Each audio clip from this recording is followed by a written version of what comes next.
proceedings for this afternoon. Council, are you ready? And are the technicians ready? Good afternoon, Mr. Chairman. Yes, we are ready.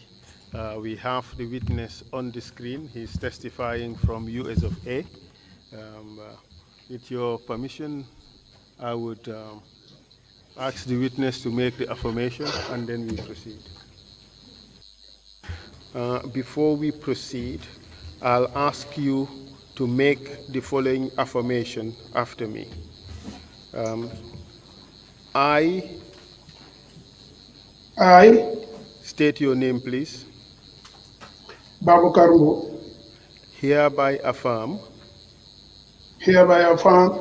that the evidence I shall give that the evidence I shall give shall be the truth, shall be the truth, the whole truth, and nothing but the truth. and nothing but the truth. Mr. Mboob, my name is Esa Fal. My responsibility today is to help you narrate your story to the commission. Do you understand? Yes, I do. I'll advise you to look down a little bit so that we would have a full view of your face. Thank you very much, Mr. Mboob. Before we start, I want to remind you of certain important legal issues. That is the duty to speak the truth and the consequences of not doing so. You have been informed before you appear today or this afternoon. You've been informed that it is a crime under the laws of the Gambia to make a false statement while under an affirmation or under an oath. Do you understand? Yes, sir. You have also been informed that it's a crime under the TRRC Act to make a false statement before the TRRC. Correct? Correct. I again remind you of the obligation to speak the truth and that it is only the truth that will set you free. Do you understand? I do. So can you kindly tell us your full names, please? Bismillahirrahmanirrahim. Rabbi sahri wa yassir li amri wahlul uqdatan min lisani yafqahu qawli. My name is Babucarr Mboob. What is your date of birth? My date of birth is October 4th, 1967. Mr. Mboob, I crave your indulgence to look down a little bit in such that we would have a good view of your face and also for you to speak into the microphone because some of what you're saying do not come clear. Maybe you should tilt the screen maybe a little towards you.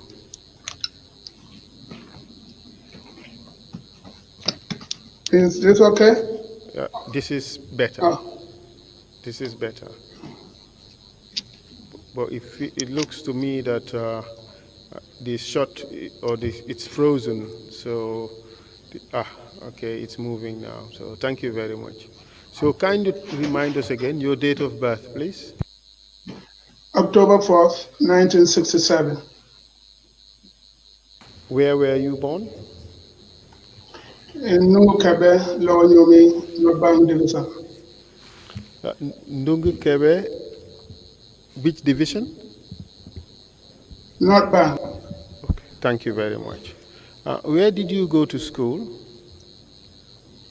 I first started in Nungu Kebe Primary School in 75. and then proceeded to Banjul Secondary Technical School in Banjul in 1985. No, sorry, in 1981. And you completed in 1985, correct? Yes, I do. And you enlisted in the Gambia National Army in 1991, correct? Yes, sir. And where did you train?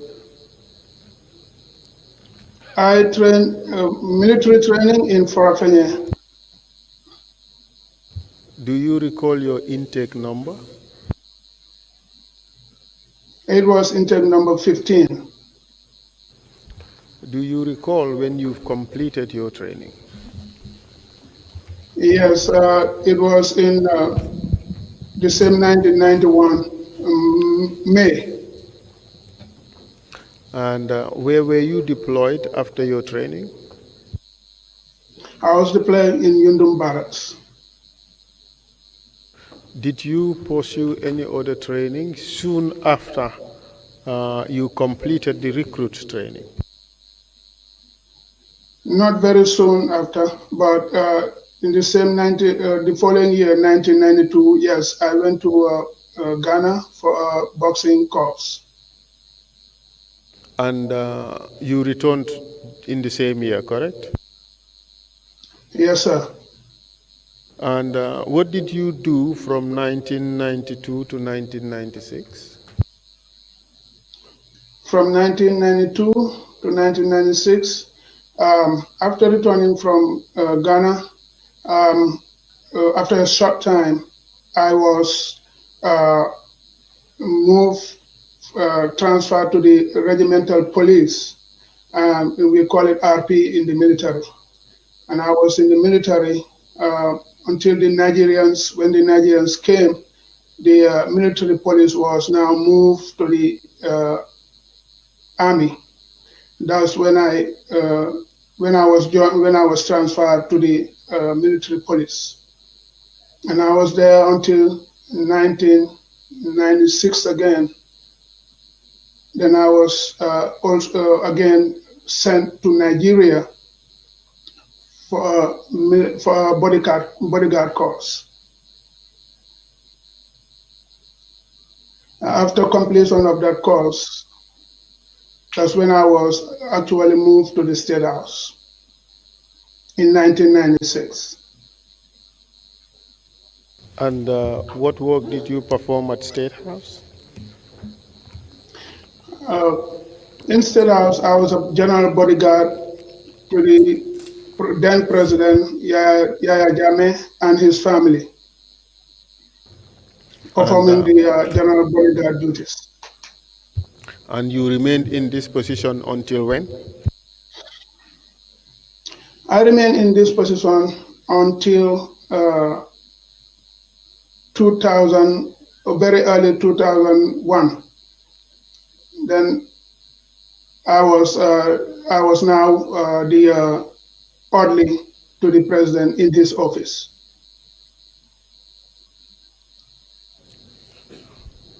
And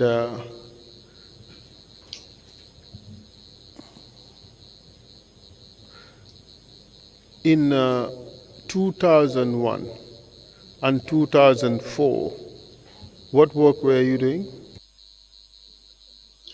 I was an orderly to the president, the ex-president Yaya Jammeh, in his office. And what did you do after that?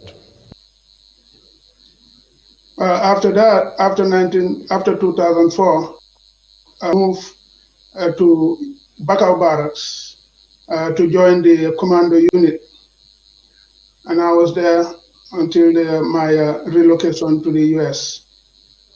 Which occurred when? In 2004, late 2004. Good. Thank you very much. So, in the month of November 1994, where were you stationed?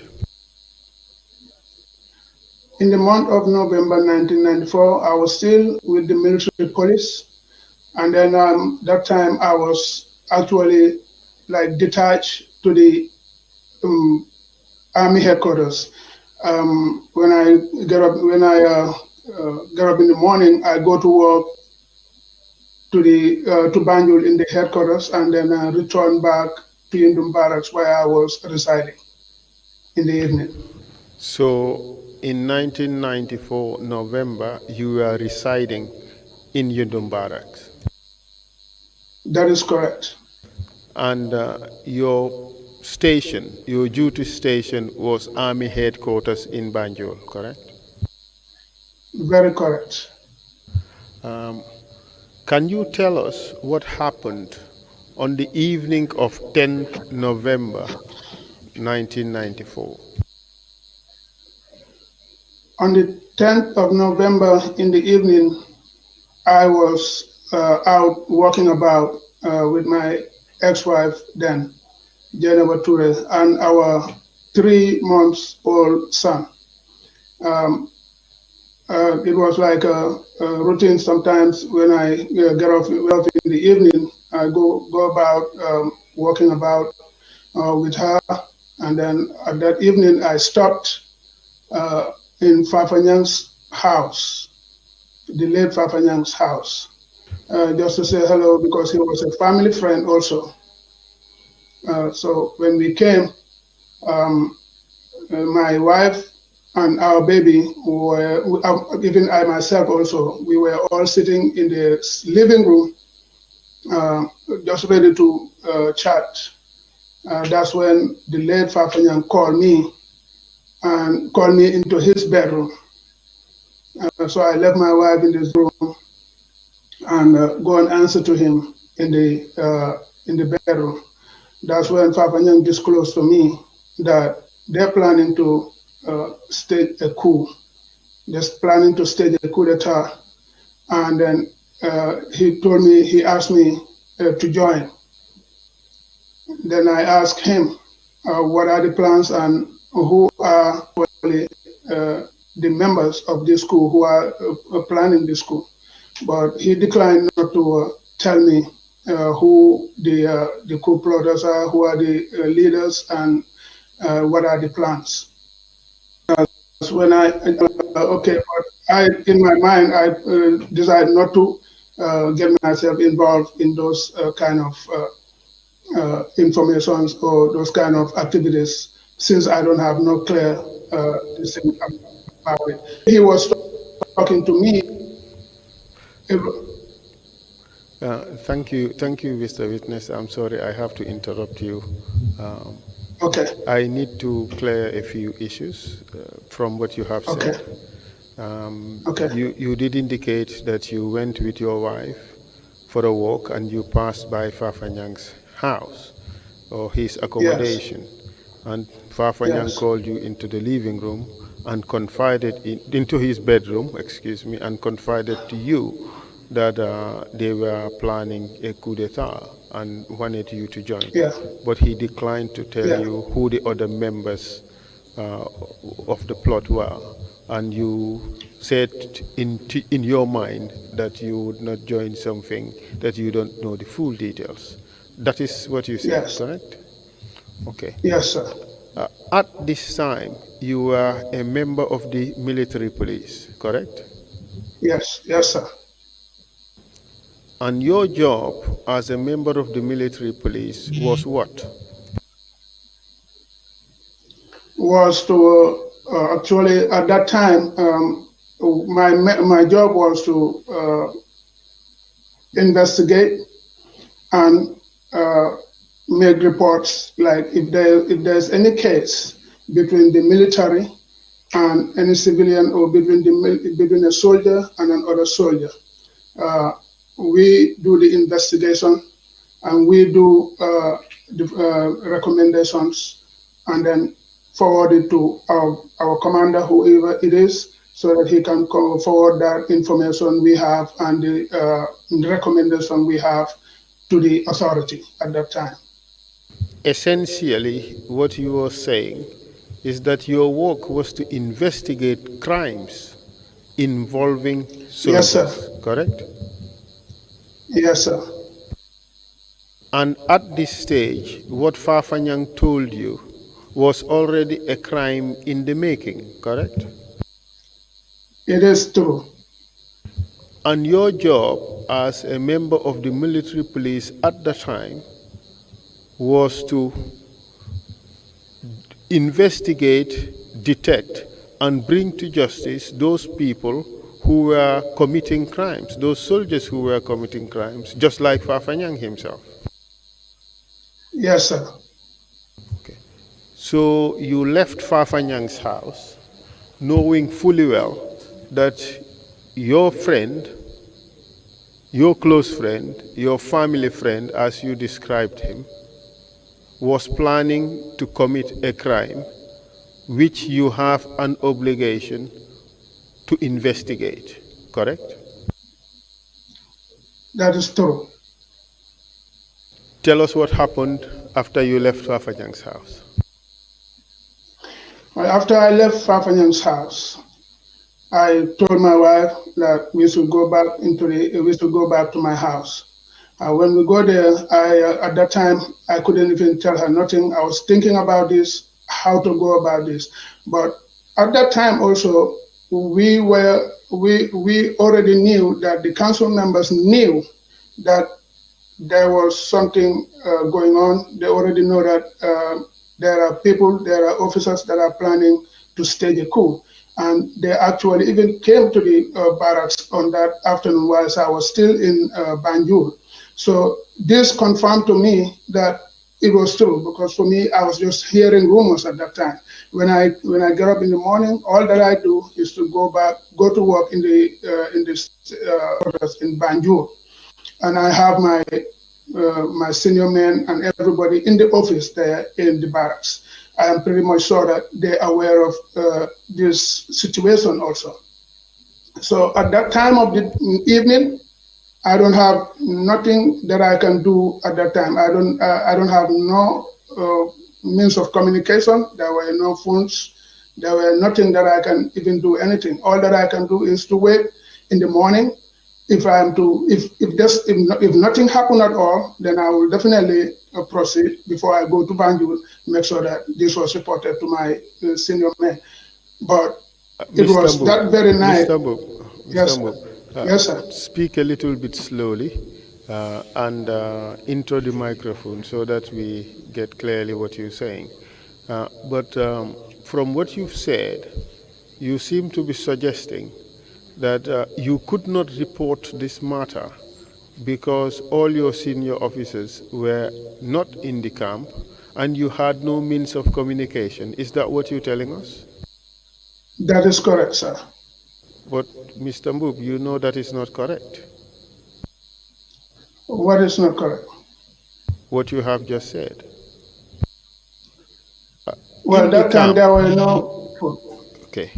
In the camp, every day there would be an officer who would be responsible for running the camp in the evening, correct? That is correct. And your accommodation was just a few hundred meters away from the camp, correct? Yes, sir. And that senior officer who would be responsible for the camp would have been available that night, correct? That is correct.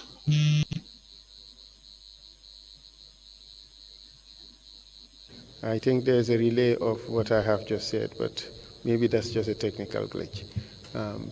So that senior officer would have been available at that night, correct? That is very correct. You did not go to him, did you? I did it for the simple reason that since he didn't provide to me those who were involved, I don't trust no one at that time.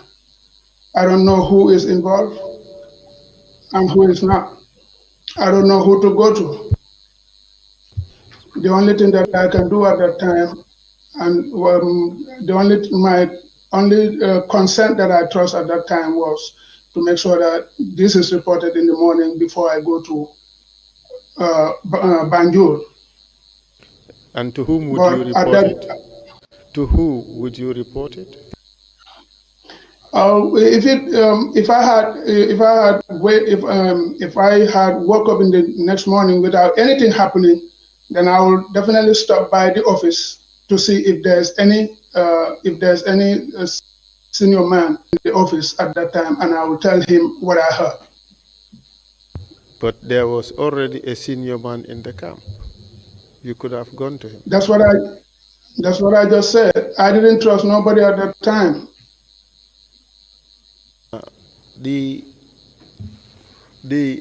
Your accommodation, how far is it from Banjulunding? I would say about 3 miles.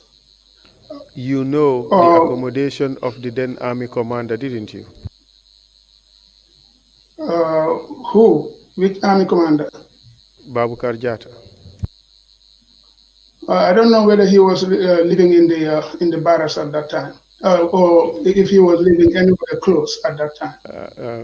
Mr. Witness, you worked at Army headquarters. Babucarr Jatta worked at Army headquarters, correct? Yes, sir. But that time it was the Nigerians. It was no, sorry. Yeah, it was the Nigerians who were in the headquarters. They were the one commanding the headquarters at that time. We are saying November 10th, 1994.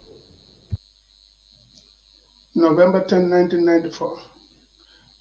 Whoever was at the commanding at that time, I don't know where he was living, like his residence. I don't know it.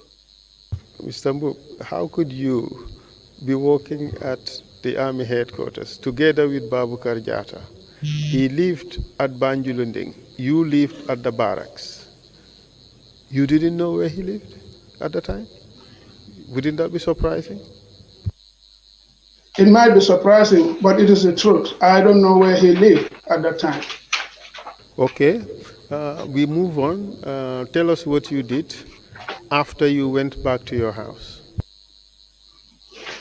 I convinced my wife and advised her that I want her to go to Serakunda to my aunt and spend the night there. Since I was sent, the way Farfan spoke to me and the domain and the movement I'm seeing in the barracks, I sense that there's a kind of a very, very imminent coup, or it is right in the advanced state right now. It could be at any time. It could be either today, or it could be any other time. And I just don't want family to be around the barracks at that time. So I convinced her to go to Serakunda to my aunt and spend the night there. She agreed with me.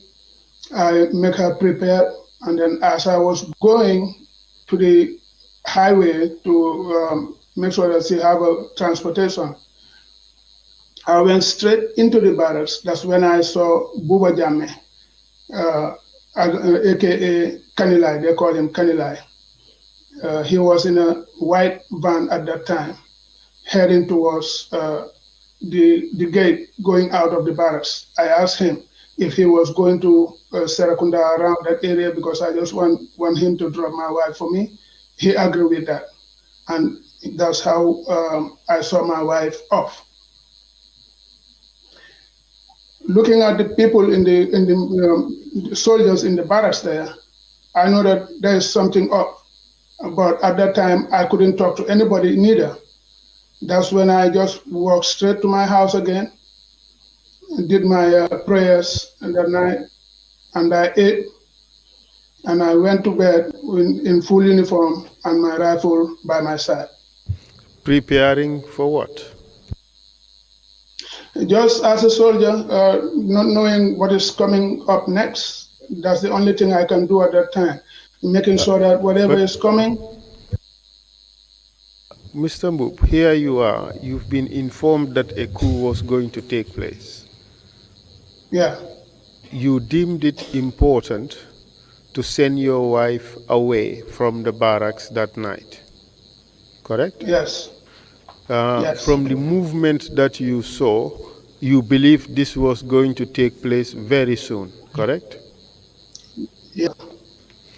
And you did all the necessary to prepare yourself to go and fight. Yes, sir. On which side?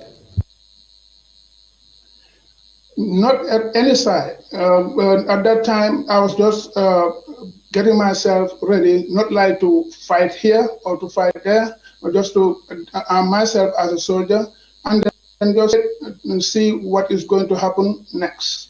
That is exactly Mr. Mboob, how I was thinking. Mr. Mboob, we are Yes, not sir. investigating who participated in November 11 on side A or side B. That's not the issue here.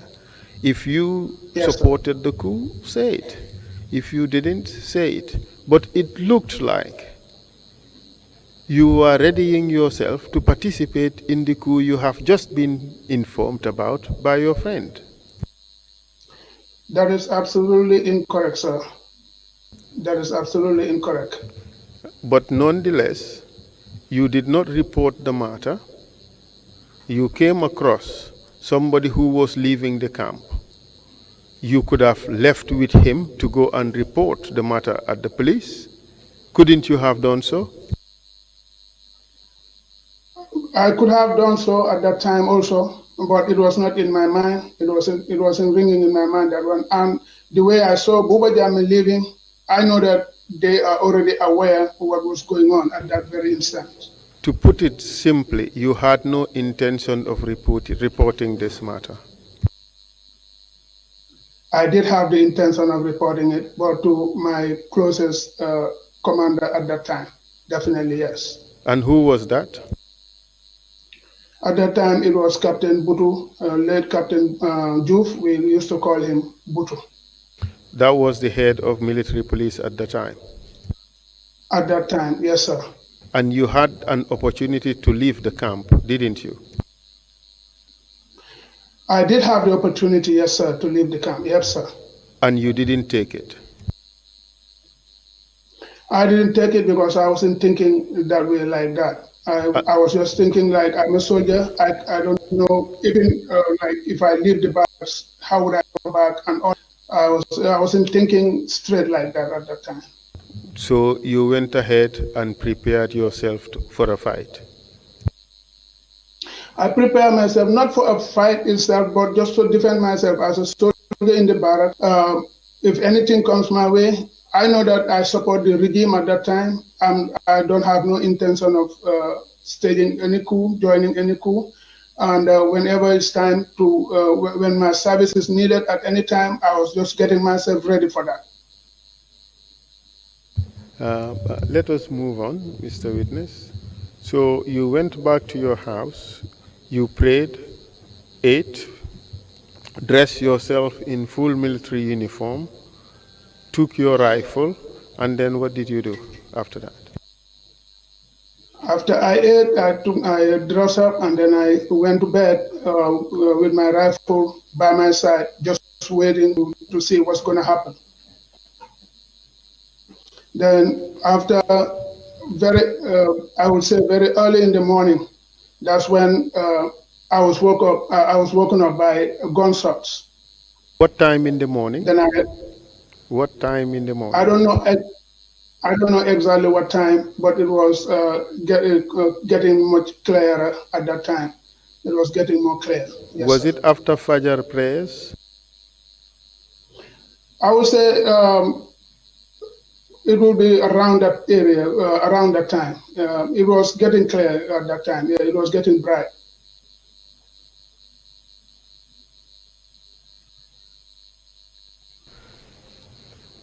At this time, had you already prayed Fajr prayers?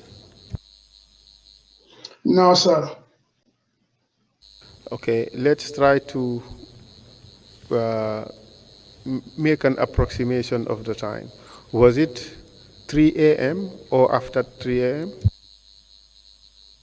No, sir. It was early in the morning. It was definitely closer to the sun coming up, rising up. 7 a.m.? But I'm sorry? 7 a.m.? 8 a.m.? 9 a.m.? No, before that time. Before that time. Before that time. I would say before 7. Definitely before 7. 6 a.m. or after 6 a.m.? I don't know. I cannot remember the time, sir. Okay, what happened after you woke up?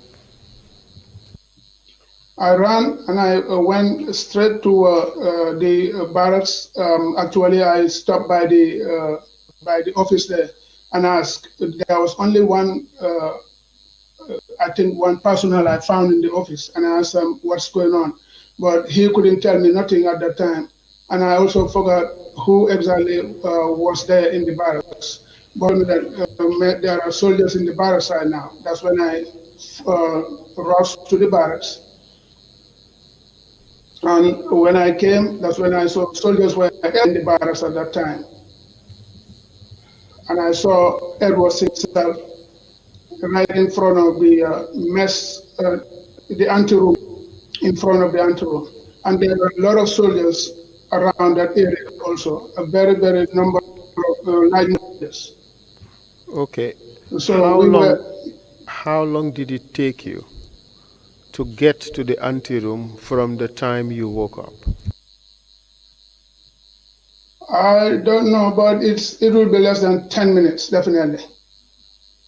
It will be less than 10 minutes. I stopped by our office, but then I didn't stay there long, and I proceeded.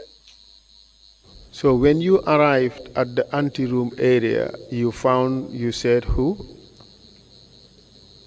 I Who did found you a lot of find? soldiers there, even a lot of soldiers, including Edward Singata. I saw him, I could still remember. How about other council members? Did you see them there at this time? I couldn't remember. Um, I can tell you from the testimonies that we have received that the council members left Fajara Barracks around after 6 a.m. and returned to Yundum Barracks. Would it be Okay. correct from what you're saying that you saw Edward Singate at the barracks at around 7 a.m.? It could be. It could be. I really don't remember the time, but it could be. But I don't remember the time, definitely. During this time, when you arrived at the barracks, were you able to see people and recognize them from some reasonable distance, like 20, 30 meters?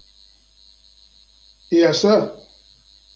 So would it be safe to suggest that you arrived at the barracks at around 7 a.m.? It could be 7 o'clock. It could be before 7. It could be a little after 7. But I'm sure it is in that area, in that time frame. So it was already dawn at the time you got to the barracks. It was definitely, yeah. And you said you were woken up by gunshots, correct? Yes, sir. And what is the distance between your accommodation and the main barracks, the guardroom area? The distance is, you will say, maybe 500 to 600 meters, less than a kilometer. And if guns were fired in the barracks, you being in your accommodation, you should hear it. Yes, sir. Okay. So, and you said that you were woken up by gunfire at around dawn, say around 6 to 7 a.m. And that's the first time you heard the gunshots, correct? That's the first. What is strange, Mr. Witness, is that the gunshots that were fired at Yundum Barracks, based on the evidence that we already have, those gunshots occurred around after midnight to between midnight and 2 a.m. What do you say to that? I don't know about that, but I'm sure that what I heard that woke me up was a gunshot. It could be sporadic, somebody just opened fire or something, but that I heard was a gunshot. How many gunshots did you hear? Well, one woke me up, and since I woke up, I didn't hear another one. So you heard only one gunshot? One. Yes, sir. But wouldn't it be strange that throughout the night, between 12 midnight and 2 a.m., there was a lot of gunshots? You didn't hear it, but you heard the lone gunshot at dawn. Wouldn't that be strange? It is not strange to me. Since I was sleeping, you could be woke up by a little tap. Sometimes a loud bang you will not even hear. It's not strange to me. You couldn't hear the sustained gunfire, but you heard the one gunshot. Wouldn't that be strange? Maybe it's because at that time I already have enough sleep, and anything can wake me up. It could be that too. But I'm sure that when they were firing in the night, I didn't hear even a single gunshot. Even though you were 500 to 600 meters away from where the events were happening? Yes, sir. Isn't it, Mr. Witness, that you do not wish to place yourself at the Mboob Barracks for the hours in which the fighting was taking place? You're coming breaking, sir. I didn't hear your question. I will repeat that, thank you. Is it the case, Mr. Witness, that you are avoiding to place yourself at Mboob Barracks at the time when the fighting was going on, the hours of 1 a.m. and 2 a.m.? No, sir, that's not the case, sir. I was ready for anything for my service. And if I had had anything at that time, I was just going to get up and go. And to offer your services to who? To the government. But earlier on you said you did not know to which side you were going to fight on behalf of. No, what I meant there is not, I don't know, getting myself prepared, just in case of anything, I am already armed and to defend myself. That's what I meant on that side. But like the question of which side am I on, it was definitely the government of the day. I was just loyal to the government of the day. Okay, so tell us what happened when you arrived at the barracks at 7 a.m. or thereabout. Well, within 5 minutes, when I noticed Edward Singate, and it was almost the same time, he was ordering soldiers to go and get Farfan from the guard room and execute him. And I was right there. Would it be correct to say that this Farfan is the person who briefed you about the coup d'etat the night before? Yes, sir, it's the same Farfan, yes, sir. And would it be correct to say that from the moment Farfan informed you, you had an obligation to report the matter, correct? I had an obligation to report the matter, yes, sir. And you failed to report the matter as at the time you arrived at the barracks, correct? At the time I arrived at the barracks? You have failed to report the matter. At the time, like I said, I cannot, I don't trust anybody to tell, because Farfan did not tell me who and who was involved. Yes, so I couldn't tell. Precisely. By the time you got to the barracks, you did not report the matter to any superior officer, correct? You mean in the morning? Yes. Well, I didn't report because at that time everybody knows what was going on. And you know, in the military, failure to report a planned coup, failure to report to a superior officer of a planned coup is in fact an offense, correct? That is correct, but that was not my intention. I was just ready to report it. If it was not, if it was leaked at that time. But the fact remains that as at the time you found yourself at the barracks, you did not report it.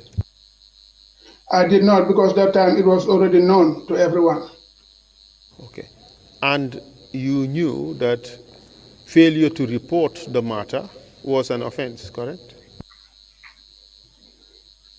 At that time, everybody was aware already, so Mr. nobody Mboob, was asking. let's just answer the questions. This is a straight yes or no answer. You were a Okay. member of the military police. You knew that failure to report information about a coup was an offense. You knew that, correct? Yes. Good. So, and Farfan was being brought out, and you knew that this is the same guy who gave you information about the coup, correct? Yes, I did. And this guy was going to be executed, correct? Yes, sir. And at that point in time, you knew that if he had pointed you out, you may probably be arrested for also concealing the information that there was going to be a coup, correct? It cannot point because I didn't tell him, yes, I'm in. I didn't tell him that. He cannot point me out. Mr. Witness, the issue here is not whether you are part of the coup or that you have agreed to participate. That is not the issue. The issue here is that you already have information that a coup was going to take place. That is the issue. Yes, sir. Yes, sir. So if he had pointed you out as someone who knew about it, you would be in trouble, correct? That is correct, but I am sure that he was not going to do that because he didn't get confirmation from me that I was part of the coup. I understand what you're asking me, but I cannot say that at that time. I wasn't afraid of anything at that time. Okay, the question is, would you have been in trouble if he had identified you as someone who received information that the coup was going to take place? Well, that it might be, yes, but I wasn't thinking that he was ever going to say that because he didn't have no information. He didn't have no confirmation from me, so I wasn't thinking like that. Okay, we would proceed. So, when Edward said, "Bring out Farfan," what happened after that? That's when I just stepped back like this and I saw soldiers running to the guard room because at that time I don't even know where Farfan was locked up. When they say bring Farfan, I was like looking around, where is Farfan? That's when I came to realize that he was locked up in the guard room. So I saw them run over there, and in a matter of minutes, I saw Farfan running. Coming from the guard room area, he was running in just a knicker, like a underwear, no uniform, no nothing, no shirt, no underwear, no singlet, no nothing, just with a little underwear that he was wearing at that time. So they forced him to run. He was running. Some of the soldiers were hitting, some of them were kicking as he ran. And when he came close to Edward there, actually they even forced him to crawl between where he stopped to Edward Singate. That's when yeah. Okay, we do it in bits. When he was removed out of the guard room, you say he was already stripped of his uniform and he had no clothes except his underwear. And what did Yes. they do anything to him during that time?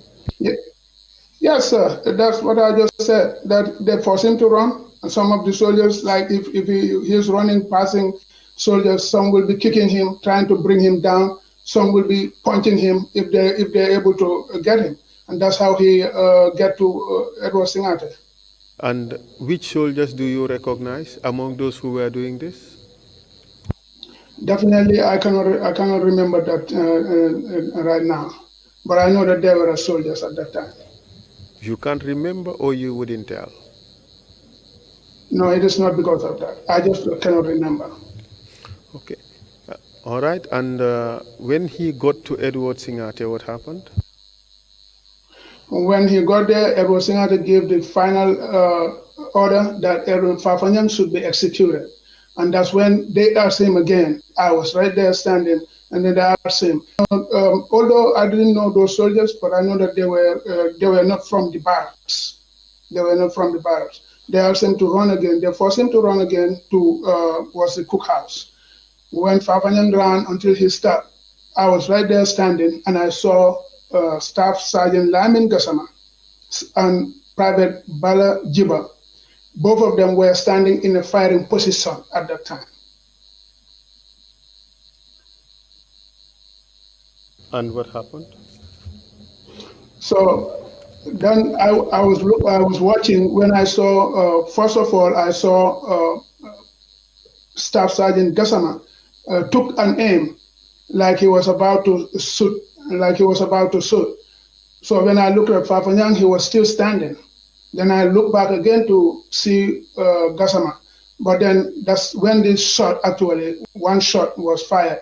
And at that same instant also, I saw Balajiba, who was at that time on the firing position like this. And then that's when he dropped his rifle.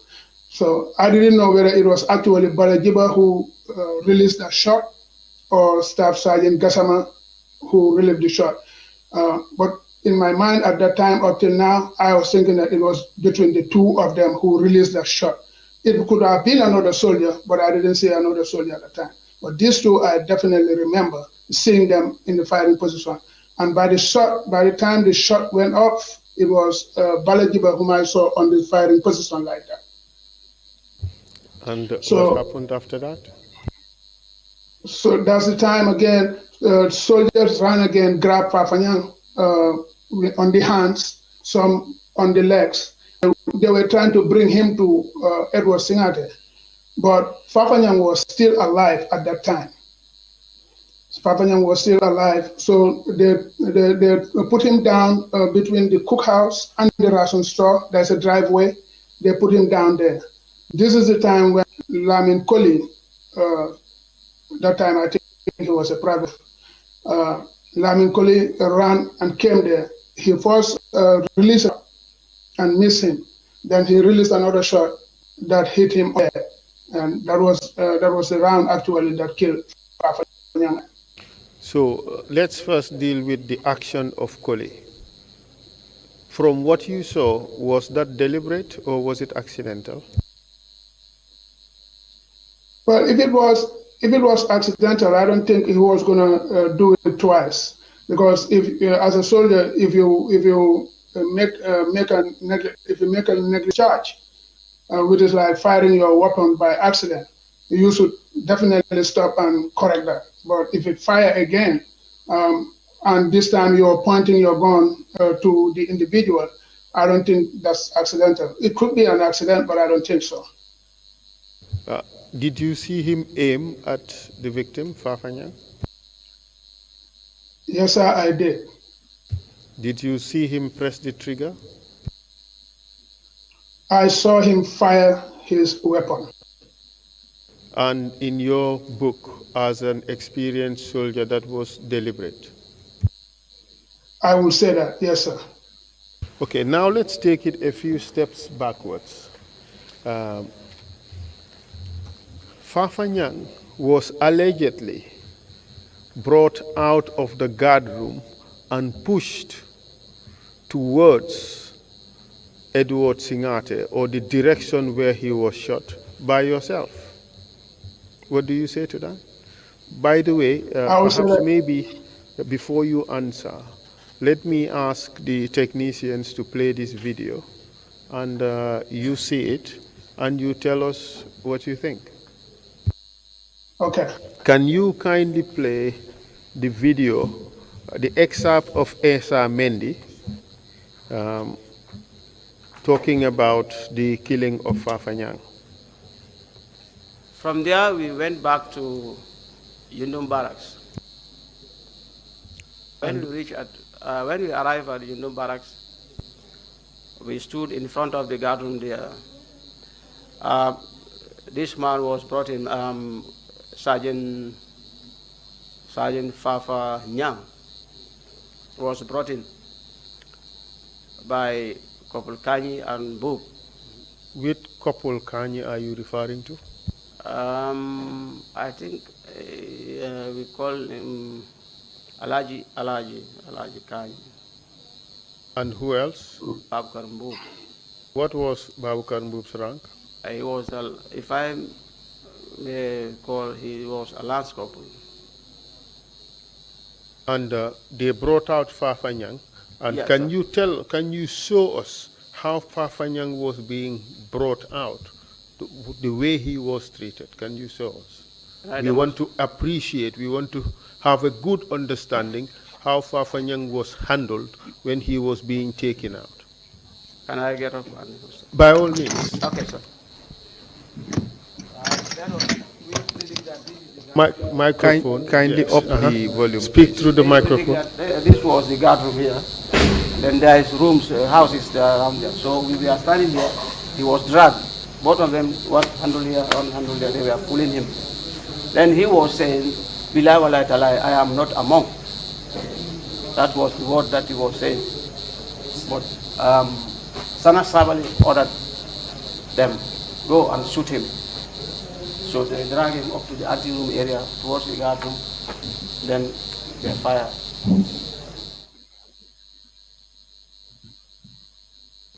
That's fine, Mr. Witness.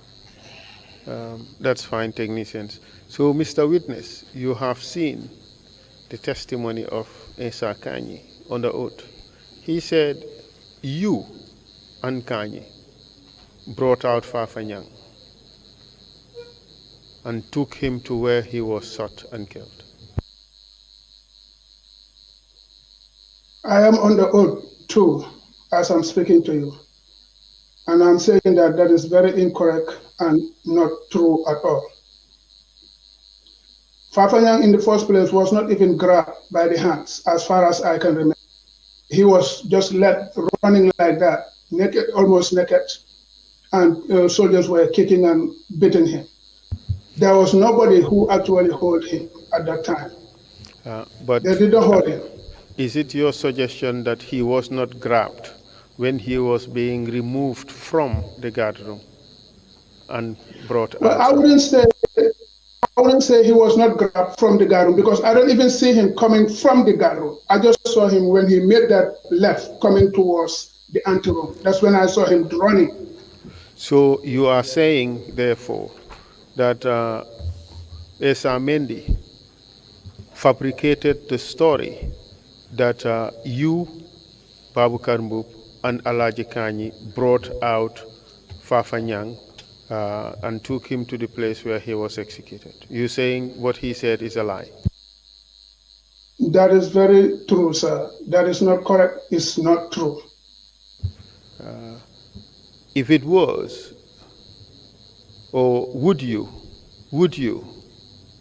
accept responsibility that you did that? Very well, sir. I will definitely accept responsibility. Okay, we will proceed. You said it was Staff Sergeant Gassama and Jiba who actually shot Farfan.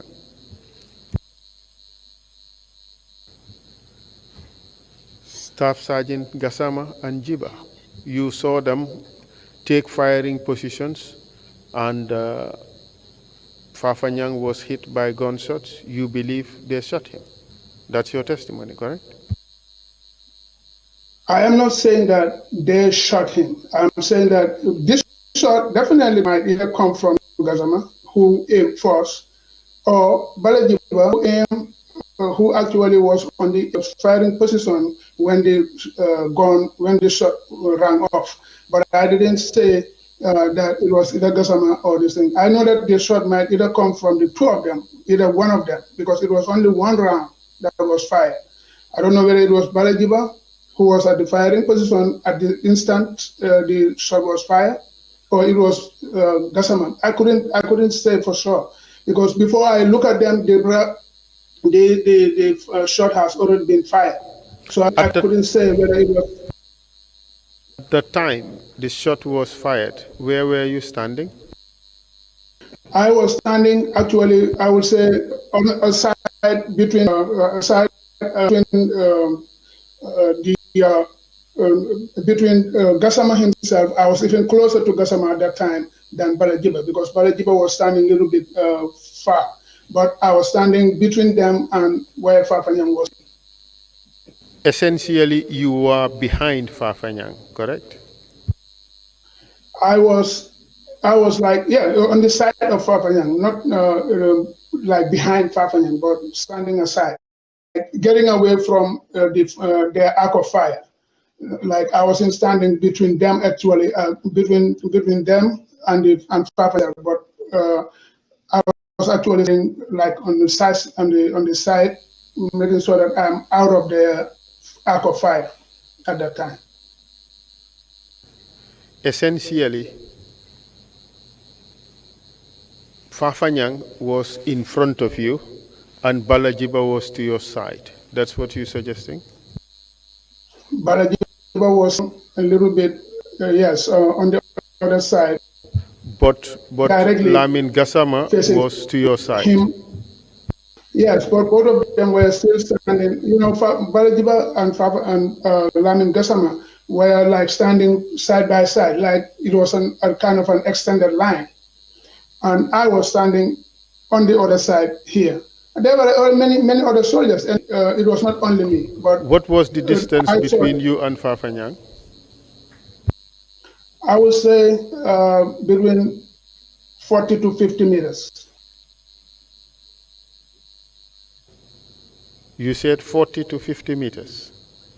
That would be incorrect. I would say between 30 to 35 meters. 30 to 35 From meters. 40 to 50 meters, now to 30 to 35 meters. That's your testimony? Yes, I'm just trying to make it much closer to my estimation. This is only estimation that I'm giving because I don't have a measurement at that time to measure the distance. Mr. Witness, the suggestion is that you participated in manhandling Farfanyang and took him to where he was shot and killed. You deny that? I did not manhandle Farfanyang. I truly did what do you say? What do you say to the suggestion that you led Farfanyang to his death simply because you wanted to hide the only evidence available to show that you knew about the coup d'etat? That is not true. That is definitely not true, sir. Definitely not true. All right. And do you realize that of all the witnesses who testified, you are the only person who mentioned Sergeant Gassama and Bala Jiba in connection with the killing of Farfanyang? What do you say to that? Because I saw it, and I'm not going to accuse anybody if I don't see it. No, the I saw issue this is, with my naked eye. I agree with that. That is the way to go. We encourage honesty and truthfulness for anybody who appears before this commission. But my question is, would it be surprising to you that you are the only person who mentioned these two individuals in connection with Farfanyang's death? Well, it will be a very big surprising, yes. But I will not mention anybody's name here whom I didn't see. Okay, let's move on. And what happened after the killing of Farfanyang? When that happened, it was actually when I think Edward Singate actually, I think he went back into the anteroom there. And for me, I myself personally, I try to go back to because I didn't even pray super at that time. So I try to go back to the office so that I can have time to do my prayers. After my prayers that day, I didn't even go to Banjul to perform my duties there. Instead, I was in Yundum Barracks there, in the office in Yundum Barracks. Yes, and what happened while you were there? It was later that afternoon, whilst we were still in the office, when Captain Juve Butu actually ordered us, but speaking to Lieutenant Kejau Ture, who was our second in command at that time, that we should bring Lieutenant Jibril Say, to the office for interview. What time in the Whilst afternoon? What time in the afternoon? it was in the afternoon. I would say between 3 and 4, or between 3 and 4, or between it could be between 4. Tell us the time, please. I forgot the time. I cannot say exactly what was the time, but it's definitely between 3 and 4, or between 2 and 4. But I definitely cannot be specific with the time. As at this time, where were the council members? At this time, I think all the council members are already gone. At that time, they were gone. If they were not, if they were there, I didn't see them because I was in my office. We were in the office there, so I wouldn't say they're gone because I don't know where they were at that time. But at this very time, we went from there to the guard room, to the barracks, because our office was inside the Bahamas, just like with the residential area there. So when we went to the camp and picked up Lieutenant Jibril Say, it was me and Lieutenant Kejau Ture, Sergeant George Cisse. George Cisse, and the driver. And what happened after that? We took Jibril Say in our vehicle and bring him to our office in the Bahamas, and then sat him by Captain Butu, Captain Juve's office. That's where we sat him. I remember when he just came and sat down, the first thing he said to me was, "Mboob, can I have water to drink?" And then I went into our office and brought him some water. It was this time, whilst he was drinking the water, that we were told that we should bring Jibril Say right back to the barracks. Who ordered that? Well, it was Captain Butu, Captain Juve, who actually told Lieutenant Kejau that we should take Jibril Say back to the guard room, to the barracks. And was that done? Yes, sir. With immediate effect. Yes, sir. And tell us what happened when you arrived at the guard room. When we arrived in the guard room, we parked our truck and then took Jibril Say out, and then RSM Gomez, we normally call him Papu. RSM Gomez took him from us and then tied his hands. At that time, I couldn't see the other officers, but then in a short while, that's when I actually saw the officers came out from the guard room, all of them, and they were loaded in a jeep. At this time, where were the council members?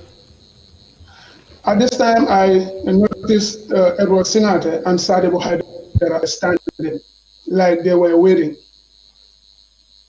How about the other council members? I couldn't see them at that time. Do you recall giving a statement to the investigators? Yes, sir. And of course, you are testifying remotely.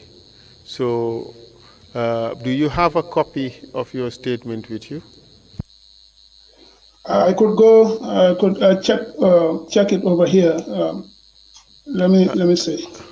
Okay, The I would read out a paragraph from your statement and you tell me whether, from your recollection, that is correct. You can trust the fact Okay, that I would read out what is stated, what is contained in it.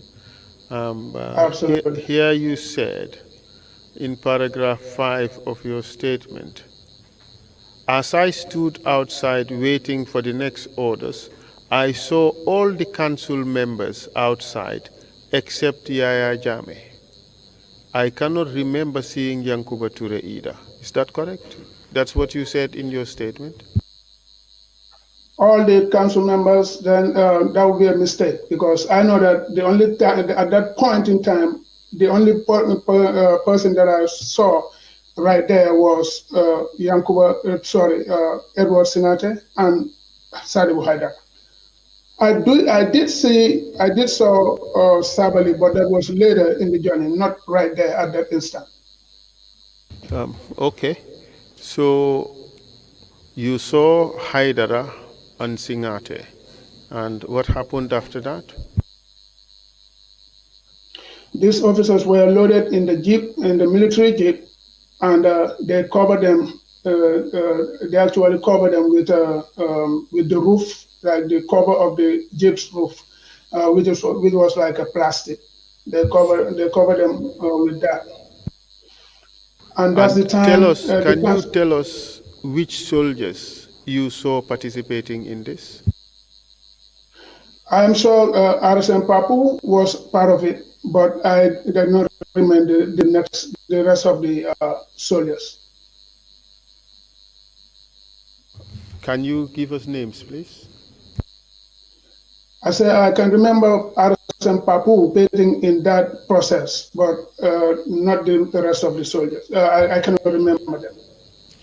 And the orderlies of the council members, where were they at this time?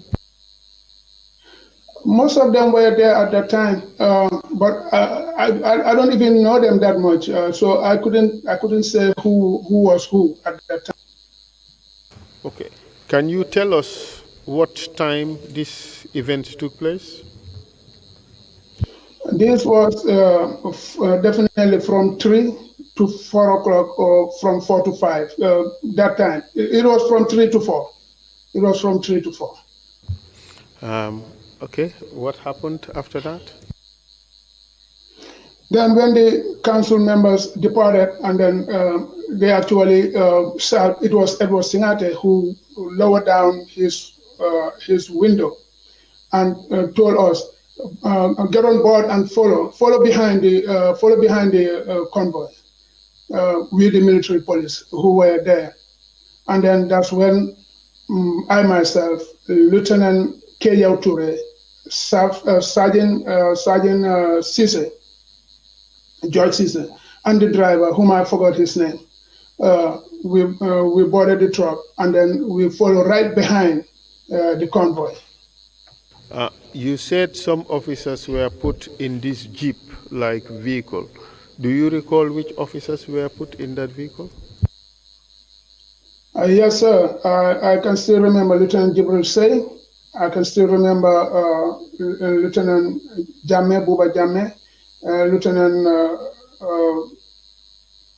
Bakari Mane, Cadet Silla, Ablai Bah. Yeah, these are the guys that I remember their names. I know that there was an other officer, but I don't remember his name. Thank you very much. So what happened after Edward Singate told you to follow and join the convoy? We did as he ordered us to do, and we headed towards the gate outside in the highway. At this point, I was thinking that they were taking them to Mile 2 prison. When we were out of the barracks right there on the highway, so I saw the convoy made a right towards Birkama instead of making a left towards Serakunda, where Mile 2 prison is situated. So at this juncture, I was kind of lost in thoughts, and I asked in the vehicle. It was like a general question I threw to Lieutenant Kejau Ture and Sergeant George Cisse, or even the driver. Anybody can answer the question. I asked them, where are we going? But I did not receive answer from neither of them, from none of them. So I sit back, just continue walking, continue listening and watching where we go. So this is the time we keep driving until we get to the forest. We're just about to get out of the forest, approaching Birkama, when the convoy actually made a right turn on the road alongside the forest, going in the forest. So we were going up to a distance of driving, like few minutes, I would say. There were a few minutes out there. We drive about 2 miles, I would say. That's when the convoy actually stopped. When it started, we all get out, we all get off the vehicle. That's when I first saw Sana Sabali and knew that he was all along with us in this journey. That's the first time I saw him. On this particular issue, I would want to read out your statement in paragraph 7 and tell us whether this is correct. The names of the soldiers I can remember present at the forest were all council members and their orderlies except Yaya Jame. That's correct? Yes, sir. At that point, yes, I saw them. I read it out again. The names of the soldiers I can remember present at the forest were all the council members and their orderlies except Yaya Jame. Correct? Well, I don't think in the statement I even mentioned Yaya Jame, but he was definitely excluded. He was not there. I don't understand that. Could you say that again? The statement says you remember all council members being present except Yaya Jame. Is that correct? That's what this, that is correct. Okay, good. So it means to say by that statement that Yankuba Ture was there, Sadibo Haidara was there, Edward Singate was there, and Sana Sabali was there, correct? That is correct. Thank you very much, Mr. Witness. And you went on to say that you were there, Lieutenant Kejau Ture was there, Sergeant George Cisse, Alaji Kanyi, Lamin Marong, Mustafa Ture, JCB Mendi, Njai Ponkal, and all the drivers, including our own. That's what you said in that paragraph. That is correct. All right. Yes, okay. Sir. Tell us what happened when you arrived and people descended from the vehicles and you saw Sana Sabali for the first time. Tell us what happened afterwards. He told them to come down the vehicle, come down from the vehicle.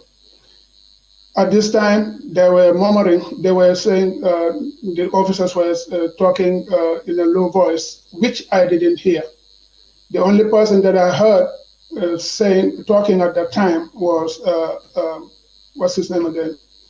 Kenneth Silla. I heard Kenneth Silla was reciting a verse from the Quran, from Surah to Maida. Then after that, Sana Sabali ordered them to come out, and they ordered them to kneel down, give their back, and kneel down. And when they did that, we were also ordered, all of us except, all of us at that time, I could say. I know there were some other soldiers because I can still remember seeing Lieutenant Kejau Ture and Lieutenant Sergeant George Cisse standing aside. I did not see them on the line, on our extended line. And then okay. moving. Were you on the extended line? I was. Okay, proceed, please. And after that, when he told us to form an extended line, I was actually in front of the line going to the far left to give room to the others. And then that's the time actually one of the officers was trying to say something, and Sana Sabali cut him short and screamed at us, all those who were on that extended line. I did not know who and who were there because I was the one in front. They were on my back, so I don't know who and who were in front. Then that's the time Sana Sabali screamed at us and said, "Hey!" When he said that, that's exactly when the firing started. We opened fire on them, and we opened fire on them, and then it was like a matter of seconds. I would say from 1 to 2 seconds. All these captured officers were down on the ground. Did you fire? Then we were ordered. Yes, I did. Good. Mr. Witness, well, it's refreshing that you have accepted that you fired at the soldiers. Yes, sir. Yes, you have changed your evidence from the story you previously provided, that when you were ordered to fire, you fell down and did not fire.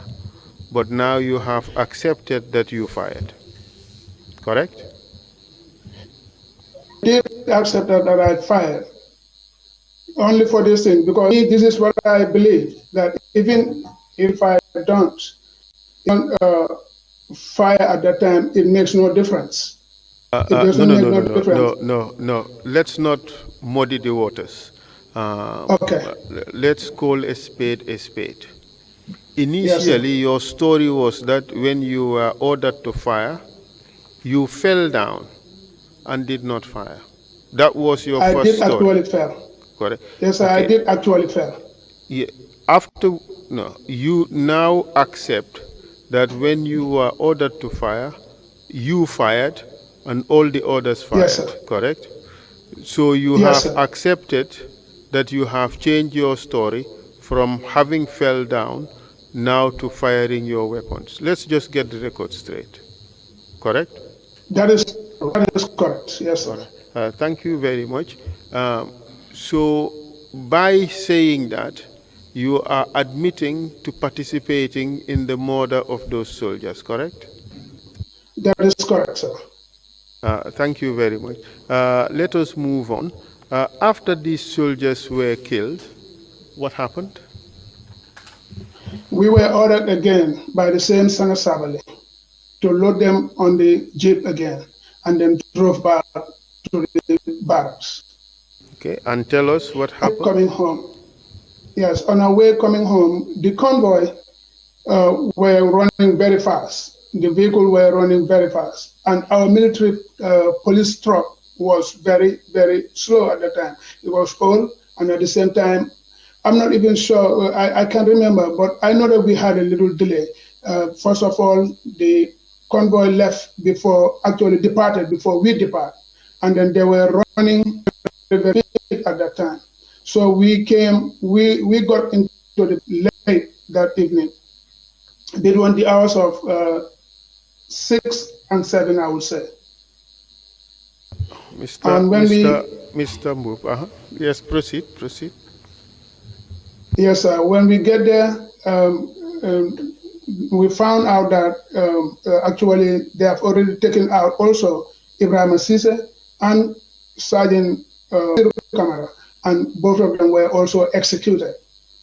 This we learned when we get there, and they were also buried together with those soldiers that were executed in the forest.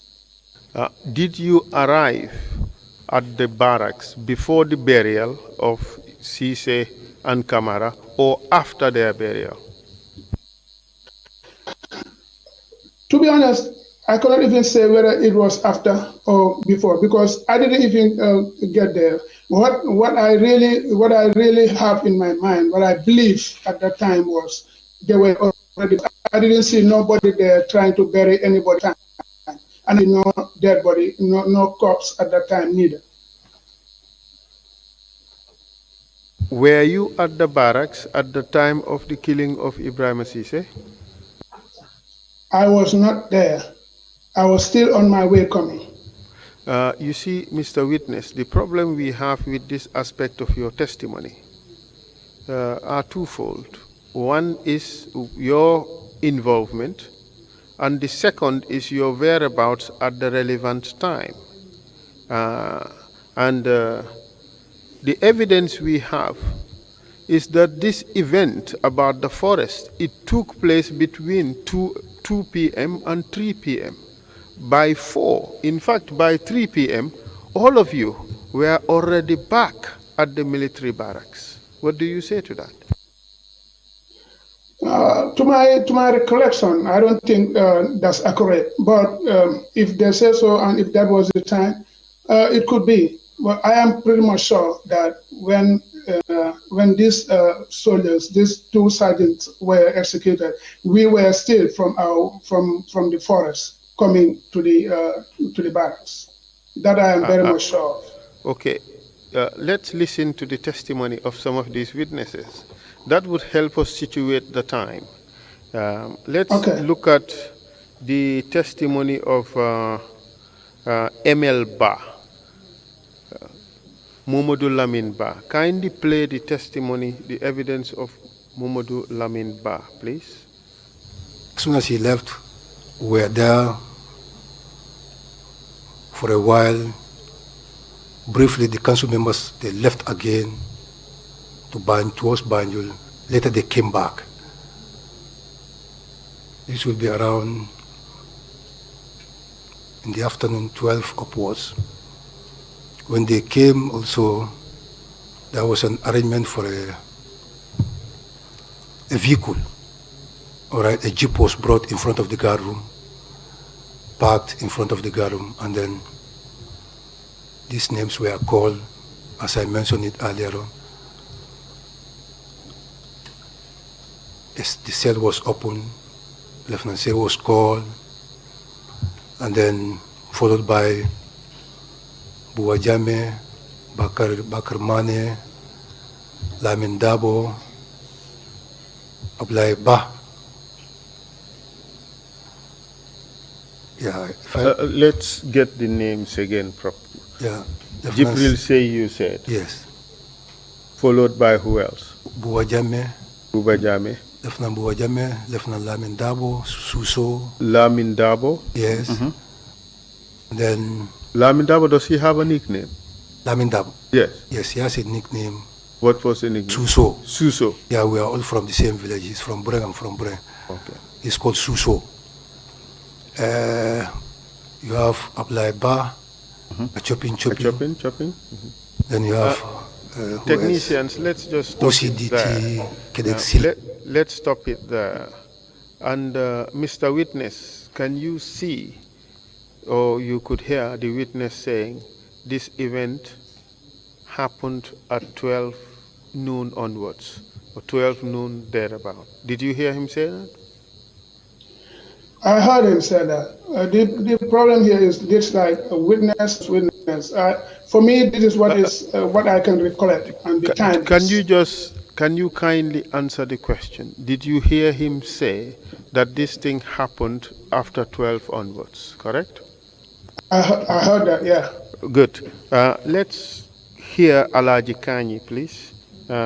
What he said. Do you know a person called EMCC? Yes, sir. Do you know what happened to him? Well, he's also killed, but not at the forest. Hello, technicians. I'm not referring to this particular video. I'm referring to the video in which Alaji Kanye talked about the time when they departed the barracks, went to the forest and returned? And in our time, like around 3 o'clock, we are back. And what happened after these officers were buried?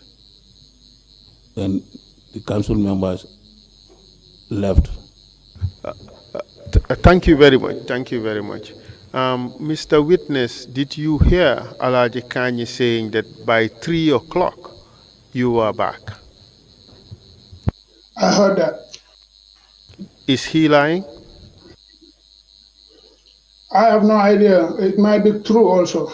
Mr. Witness, isn't it the case that you are trying to create an alibi here by trying to suggest that you were out there until late in the evening?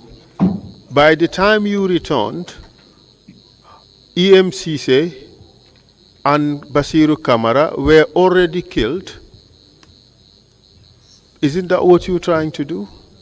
To say that no, when sir. they were killed, you were not present? Whatever time they were killed, that was after the forest. That was, yes. And that was the yes, convoy. The convoy returned. By 3 p.m., they were already in the barracks. Well, I don't think that is accurate because it was in the definitely in the evening. That I can still remember. I cannot just be sure.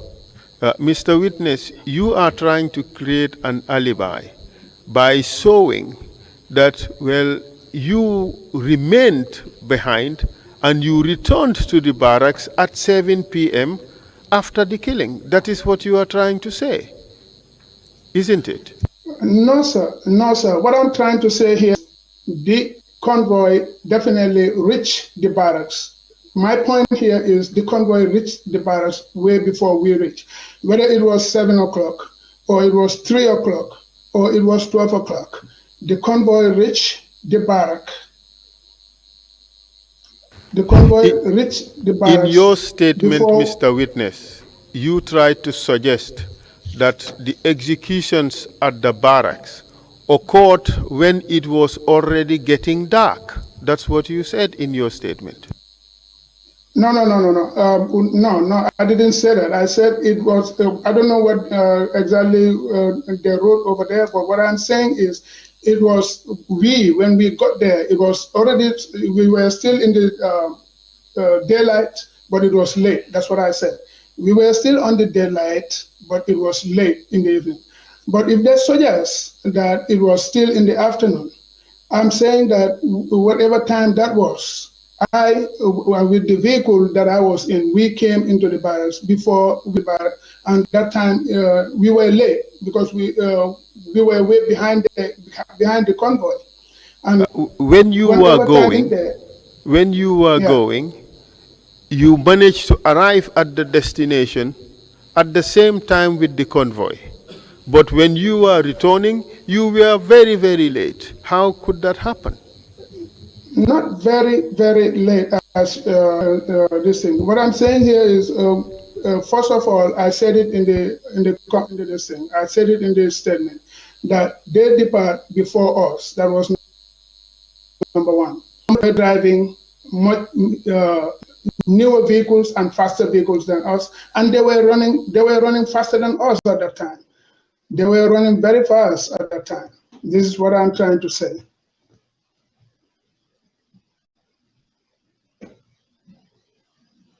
They were able to reach the barracks 2 or 3 hours ahead of you? Oh, no, definitely not. Definitely not. It will 1 hour? It will be 1 hour before you? It will be between, no, sir. It will be between 25 to, it will be between 15 to 25 minutes. That's the time. Kanyi said they arrived at the barracks around 3 p.m. You say to that? We may differ in time frame. That is just the recollection of the mind. It could be true. But let me tell you your recollection. In your statement, you said this. It was very late in the evening when we returned from the forest. That's what you said in your statement. That's what I thought it was. That's what I perceived in my mind, that it was in the evening. But if they say very late that it in was the evening, that's what you said. Late in the evening, but still sunlight. Definitely, there was sunlight. In your previous statement, you said it was getting dark. It was getting dark. Well, if I said that, it was a mistake. But I know that it was, for me, what I can remember in my mind is it was in the evening. We got there in the evening, late in the evening. Mr. Witness, you created this alibi because you wanted to extricate yourself from being present in the camp when Ibrahim Asise and Basiru Kamara were killed. That's what you're trying to do, isn't it? Not at all, sir. If I was there, I will definitely tell you. I was there. Let's listen to the testimony of some of the witnesses to hear what they have to say about the killing of Ibrahim Asise. Could you kindly play the statement of the evidence of Said Dabo, please? They came first to the barracks. Then Sergeant Ibu Cisse, I forget, he was inside the cells. Then they called him out, and he was asked by Sana to do his last prayers. He do it. Then from there, Sana Sabali told him that march and go and join your friends. Whilst the dead bodies were lying behind the cookhouse, Sana Sabali told him that march and go and join your friends. As he was going, Lance Corporal Mboob, he gave first name, please. Babucarr Mboob. But Mboob, Corporal Mboob, his first name I think is Babucarr, but I'm not sure. But the Mboob, yeah, he was the one who shot at Sergeant Cisse. He gave him 2 shots on the back and the head. The sergeant fell down. That was the end of Sergeant Cisse. From there, Sana and his people, they left. Thank you very much. Kill anybody? Thank you very much, technicians. Mr. Witness, Mr. Mboob, did you see that? I saw that. Did you see that? I saw it, sir, yes. So you see Said Dabo placed you at Yundum Barracks at the time when EMCC was killed, didn't he? That is very wrong. That is not true at all, sir.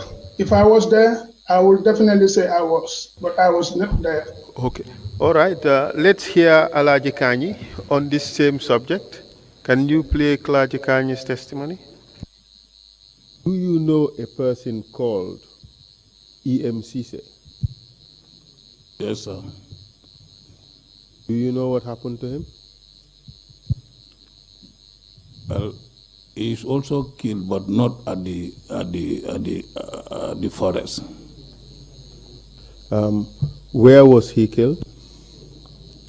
Well, I was not present the time he was killed.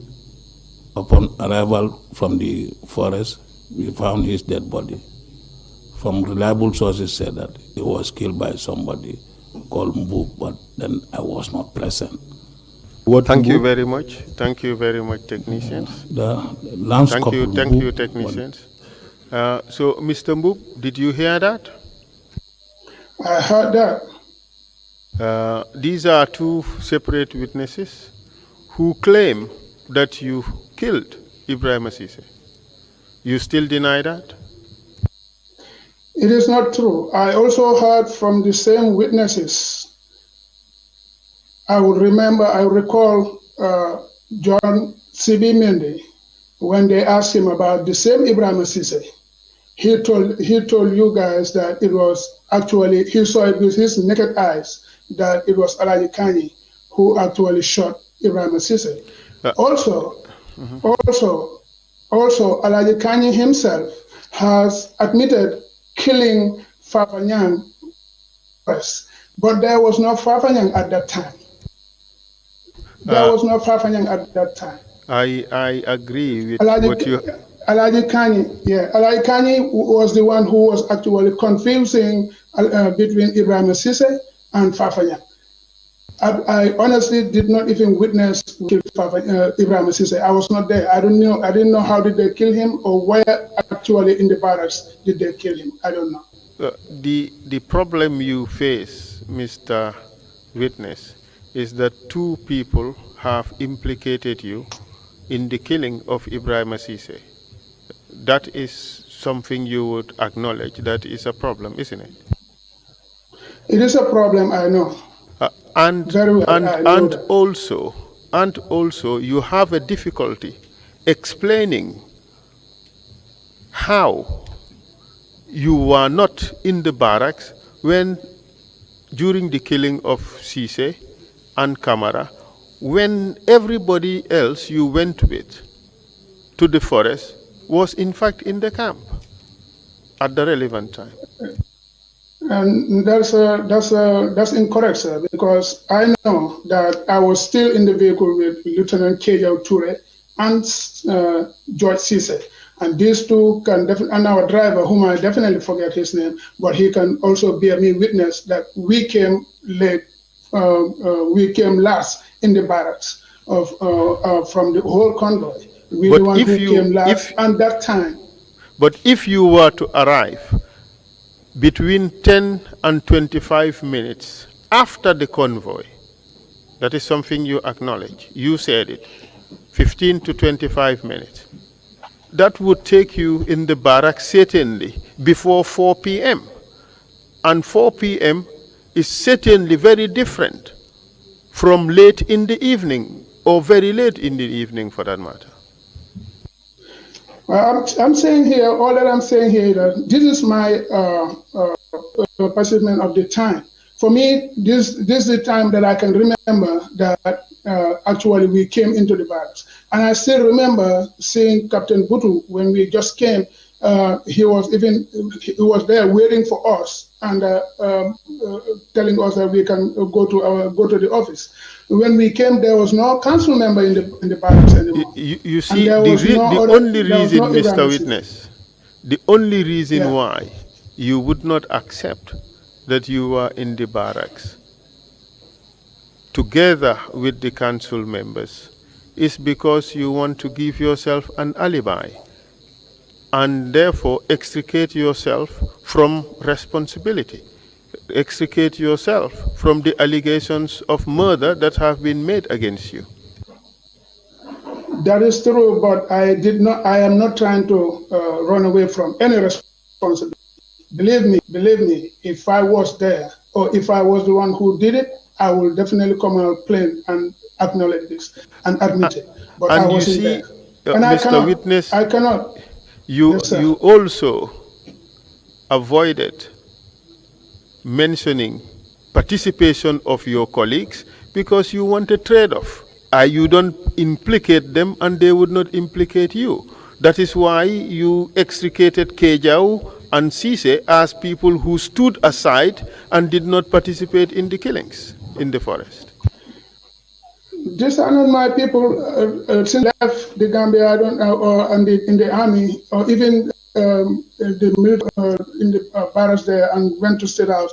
I don't have no contact or any kind of communication with these officers anymore. So I don't even know where. But you think, at least, that because you have not implicated them, they would also, if asked to testify, would try not to implicate you. That is what you expect, isn't it? No, not at all, sir. Not at all. Definitely not at all. I expect them just to tell the truth. Just to tell the truth. I am persuaded that whoever truth and say exactly what you saw, I will be vindicated. So from everything that occurred on that day, the only murder you are willing to accept is your participation in the murder of 6 officers of the Gambia National Army who were executed at the forest. That's it. I did participate and I've opened fire. Yes, sir. Thank you very much. No further questions. I have no further questions for the witness. Thank you very much. All right, sir. Thank you very much, my counsel, and thank you very much, Mr. Mboob, for your testimony. Before I turn to the commissioners, just one confirmation I want from you. You had mentioned earlier that Lamin Koli had fired 2 shots. Is that true? 2 shots? It's the first time I heard that one. Yes, sir. I saw that. Thank you.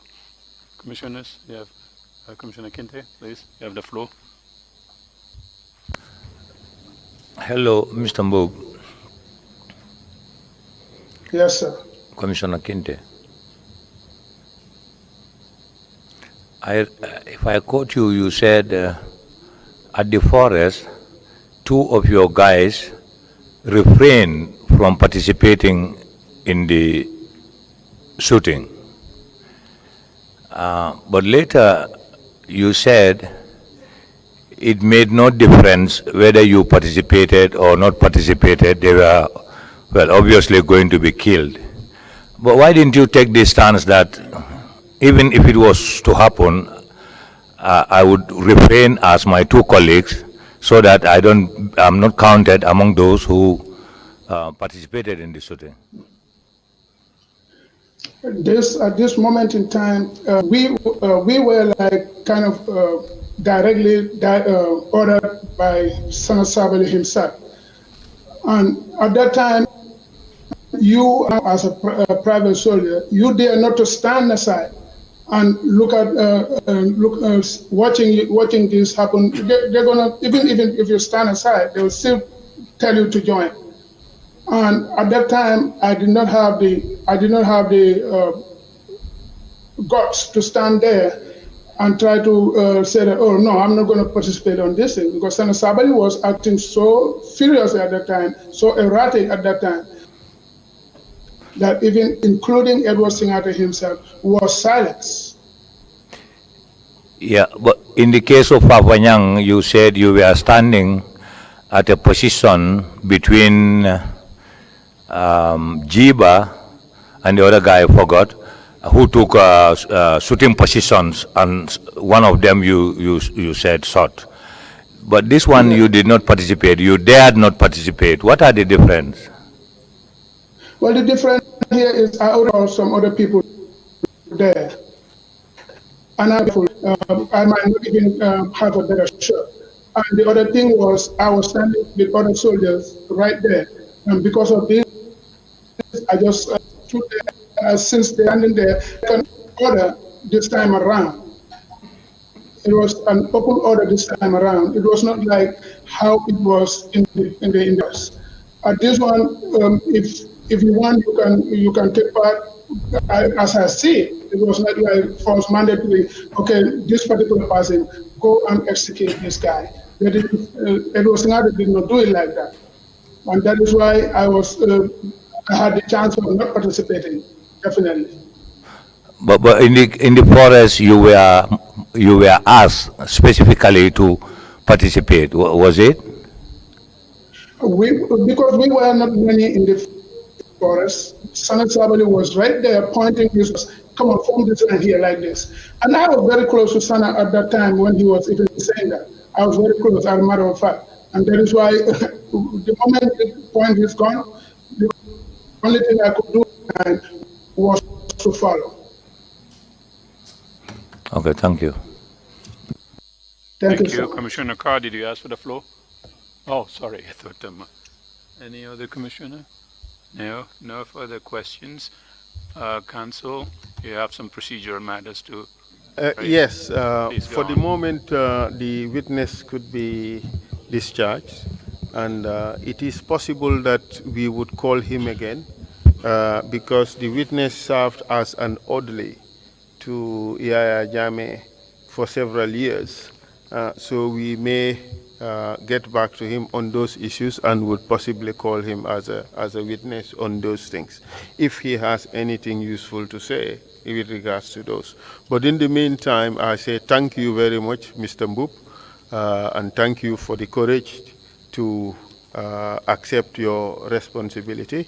The commission would, if deems it necessary, would contact you again. Thank you very much for your willingness to testify. In the meantime, on some procedural issues, technicians, you could get the witness off the screen. Thank you very much. We are done with him. It was nice leading you in evidence, Mr. Mboob. So as a procedural matter, we have two exhibits to put in. The certificate of service of Mr. Alaji Kebe, the witness before the last one. We should put it in as exhibit 0044A, exhibit 44A, and the letter dated 2nd February 1999, addressed to Alaji Kebe, should also be put in as exhibit 44B. With your indulgence, Mr. Chairman, we would ask that these two documents be added into the record. Request granted. Thank you very much, Mr. Chair. That's it from the legal team for today. Before you go, do you have witnesses lined up for tomorrow's summer session? Yes, if that Mr. is Chair. confirmed, then we will adjourn our meeting today and meet again tomorrow at 10 o'clock. But I need confirmation from you that Much obliged, Mr. Chair. We can confirm that indeed there would be witnesses available for tomorrow. Thank you very much. Thank you so much. Meeting is adjourned. We meet again tomorrow morning at 10 o'clock.